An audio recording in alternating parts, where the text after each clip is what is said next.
नमस्कार दोस्तों, कैसे हैं आप सब लोग। आपके साथ आपकी दोस्त डॉक्टर सीमा फिर डॉक्टर सीमाज मेड टॉक्स में हाजिर है। कल मैंने आपको बताया कि किडनीज में परेशानी जब आती है डायबिटीज के चलते तो क्या उसके वार्निंग साइंस होते हैं, क्या उसके सिम्टम्स होते हैं जिसके चलते आप घर में बैठे खुद से ये जान सकते हैं कि आपकी किडनीज में कोई परेशानी आ रही है। अब क्या हर डायबिटिक व्यक्ति, चाहे वो टाइप 1 है चाहे वो टाइप 2 है, क्या हर डायबिटिक व्यक्ति को किडनी डिजीज होगा ही होगा, या कुछ ही ऐसे लोग हैं जिनमें किडनी डिजीज होने के चांसेस ज्यादा हैं?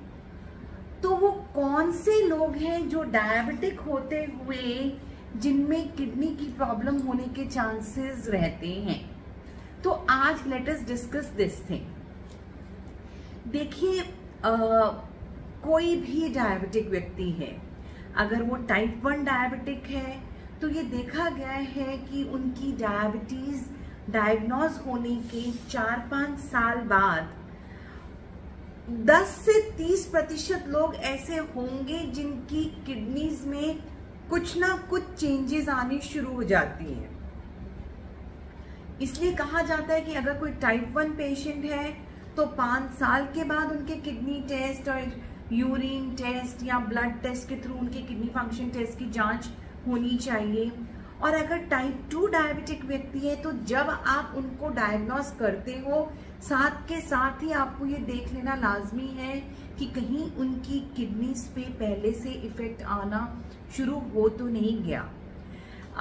अब ऐसा भी नहीं है कि हर डायबिटिक व्यक्ति है he will land up with an end stage kidney disease, ऐसा बिल्कुल नहीं है। देखिए, 10 से 30% लोग होते हैं जिनमें किडनी की एंड स्टेज रीनल डिजीज तक जो पहुंचते हैं।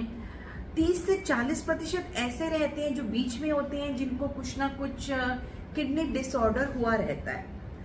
तो ये कौन सा वो 30 से 40% का वो स्लॉट है जिनमें हमें थोड़ा ज्यादा ध्यान रखना चाहिए या समझना चाहिए कि अगर कोई व्यक्ति, जब आप हिस्ट्री लेते हैं तब आप बहुत सी चीज समझ लेते हैं कि हो सकता है कि फला व्यक्ति को किडनी का डिसऑर्डर आगे जाके हो।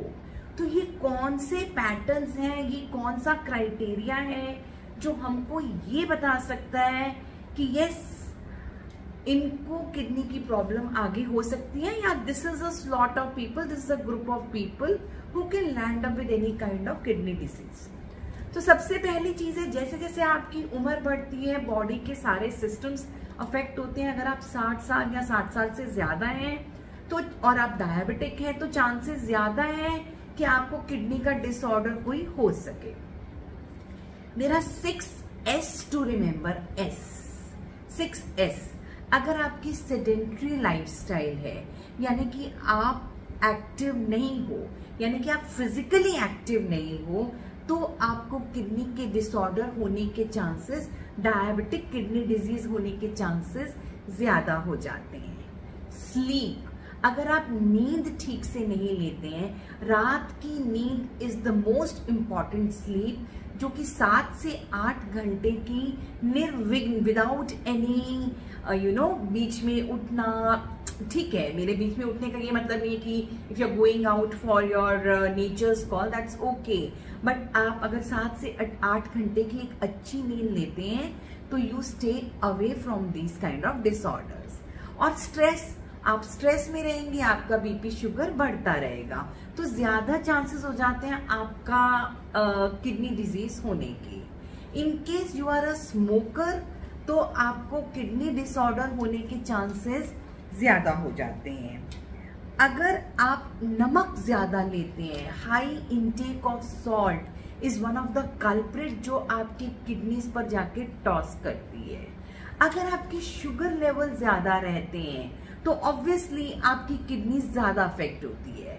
अब होता क्या है ना, डायबिटिक लोग हैं, डायबिटिक लोगों में धीरे धीरे करके बीपी भी बढ़ने लग जाता है। जब ये दोनों चीजें, हाई ब्लड शुगर लेवल्स और हाई ब्लड प्रेशर, ये जब नियंत्रण में नहीं रहती तो ये क्या करती है कि आपकी किडनी के ब्लड वेसल्स को डैमेज करना शुरू कर देती हैं। आपकी किडनीज में मिलियंस ऑफ फिल्टर्स हैं जिनको कि हम नेफ्रॉन्स कहते हैं, उनके ब्लड वेसल्स को भी इन्वॉल्व कर देती हैं। तो आपकी किडनी जो काम उसको करना चाहिए, यानी कि जो वेस्ट प्रोडक्ट्स जो बॉडी में हैं अलॉन्ग विद जो एक्स्ट्रा फ्लूइड जो बॉडी में है, उसको जो निकालने का काम है, जब आपकी किडनी वो नहीं कर पाती तो धीरे धीरे करके आपकी किडनी डैमेज होती जाती है। और लास्ट स्टेज वो होती है जब आपकी किडनी सिर्फ 15% या उससे भी कम काम कर रही है, then we call it that the patient is in kidney failure. तो जब आप डुअल इफेक्ट जब हाई ब्लड प्रेशर का या हाई ब्लड शुगर लेवल्स का रहता है तो आपकी किडनी पर उसका बहुत बुरा प्रभाव होने के चांसेस रहते हैं। इसीलिए कहा जाता है कि अपने शुगर लेवल्स को मेंटेन रखिए, अपने ब्लड प्रेशर को मेंटेन रखिए। तो इन दोनों चीजों के लिए नमक और चीनी को थोड़ा कम कीजिए, because this is not actually good for your health. अपने लाइफस्टाइल में चेंजेस लाइए, थोड़ी सी फिजिकली एक्टिव, ज्यादा अपनी एक्टिविटी को बढ़ाइए। ओवरवेट या ओबीज लोगों में चांसेस ज्यादा होते हैं, तो कोशिश करके अपने वेट को मेंटेन करने की कोशिश कीजिए। स्ट्रेस से बचिए, नींद पूरी लीजिए। कुछ ऐसे एथनिक ग्रुप्स भी हैं जिनको आप कुछ नहीं कर सकते, बिकॉज उनमें चांसेस होते हैं कि इन लोगों में थोड़ा ज्यादा किडनी डिसऑर्डर होगा। So this is something which is not modifiable, जिसको आप मॉडिफाई नहीं कर सकते, बट जिन चीजों को आप चेंज खुद से कर सकते हैं उनको तो करना चाहिए, उनको तो कीजिए। अपनी डायबिटिक डाइट लीजिए, जो आपकी डाइटिशियन आपको डाइट रिकमेंड करती है वो डाइट लीजिए। अपने शुगर के नंबर्स को नॉर्मल रखिए। एनुअली अपनी किडनी के टेस्ट कराते रहिए, सो दैट आपको पता रहे कि आपकी किडनीज का कैसे सिचुएशन है। अगर आपके घर में कोई फैमिली हिस्ट्री है कि आपके जो बहुत क्लोज्ड वंस हैं, चाहे आपके पेरेंट्स हैं या सिबलिंग्स हैं, और उनको किडनी डिसऑर्डर हुआ है and you are also a diabetic, then mind it, आपको भी अपनी किडनी का ज्यादा ध्यान रखना है।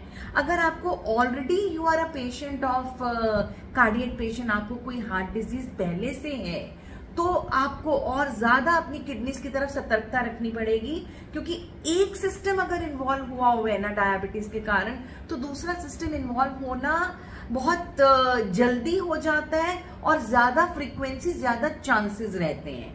और अगर कहीं आपको पास हिस्ट्री, जैसे बचपन में कई बच्चों को नेफ्रोटिक सिंड्रोम या कोई किडनी रिलेटेड कोई इंसल्ट हो रखी है, कोई डिजीज हो रखा है, तो उन बच्चों में ज्यादा चांसेस होते हैं आगे जाके डायबिटिक किडनी डिजीज होने के।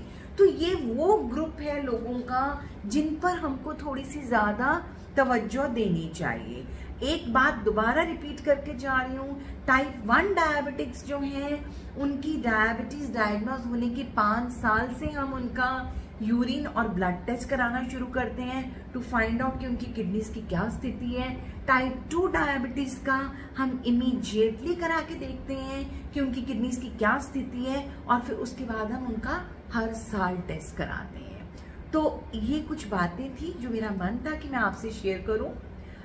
कल की वीडियो की कंटिन्यूटी में ही है। So if you like it then please like, subscribe and share my video. Thank you very much. आपकी दोस्त डॉक्टर सीमा।